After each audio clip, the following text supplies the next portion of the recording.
આજે હું તમને એ ડિટેલ બતાવીશ કે આપણે જે ટીડીએસના ચલણ બનાવી અથવા તો એમાંથી જે ચલણ કાઢી એ ચલણનું પેમેન્ટ કઈ રીતે કરવું. તો સૌપ્રથમ અહીં આપણે ગૂગલ ખોલી લેશું. એમાં અહીં ટીડીએસ પેમેન્ટ ઓનલાઈન છે, તો એમાં જશું.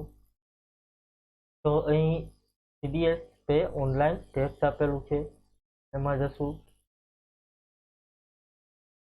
અહીં તમે જોશો તો ટાણની વેબસાઇટ ખુલી ગઈ છે, એટલે કે ટેક્સ ઇન્ફોર્મેશન નેટવર્ક ઇન્કમટેક્સ ડિપાર્ટમેન્ટની વેબસાઇટ ખુલી ગઈ છે.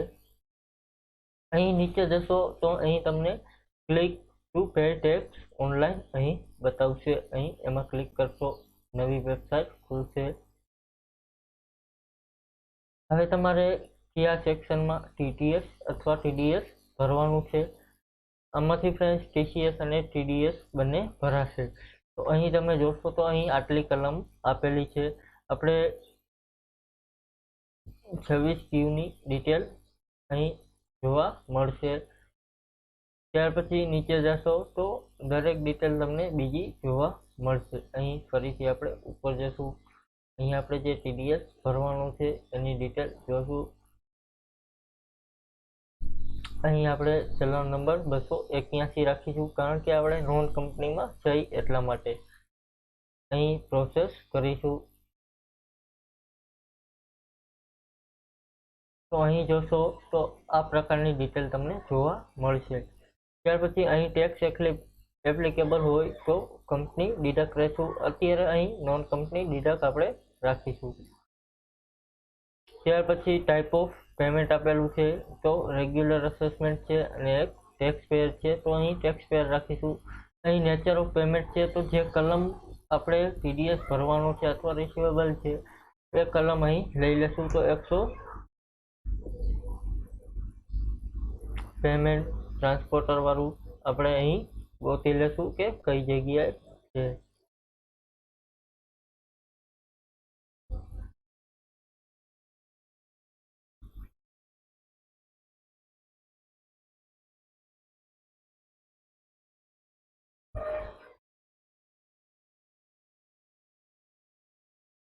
અહીં ફ્રેન્ડ્સ તમે પેમેન્ટ ટ્રાન્સપોર્ટેશનનું જે છે એ તમે ગોતી લેજો. અત્યારે મળતું નથી એટલા માટે હું 94 જે ઉપર તમને સમજાવું છું. એટલે કે પ્રોફેશનલ ફી છે 10% ટીડીએસ લાગશે, એમાં જશું.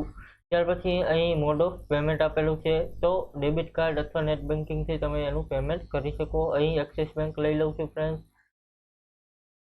ત્યાર પછી ટેક્સ ડિડક્ટેશન અકાઉન્ટ નંબર આપેલું છે. અકાઉન્ટ નંબર તમે તમારી રીતે નાખી દેશો, તમારા જે હોય એ. ત્યાર પછી અસેસમેન્ટ યર છે, તો અહીં 22-23 લઈ લેશું. ત્યાર પછી અહીં એડ્રેસ આપેલું છે, તો તમારે એડ્રેસ નાખવાનું રહેશે.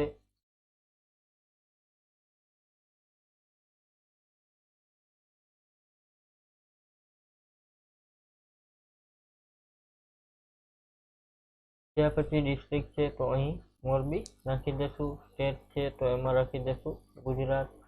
પિનકોડ છે તો 3321 અહીં પિનકોડ નાખી દેશું. અહીં મેલ આઈડી છે તો મેલ આઈડી નાખી દેશું.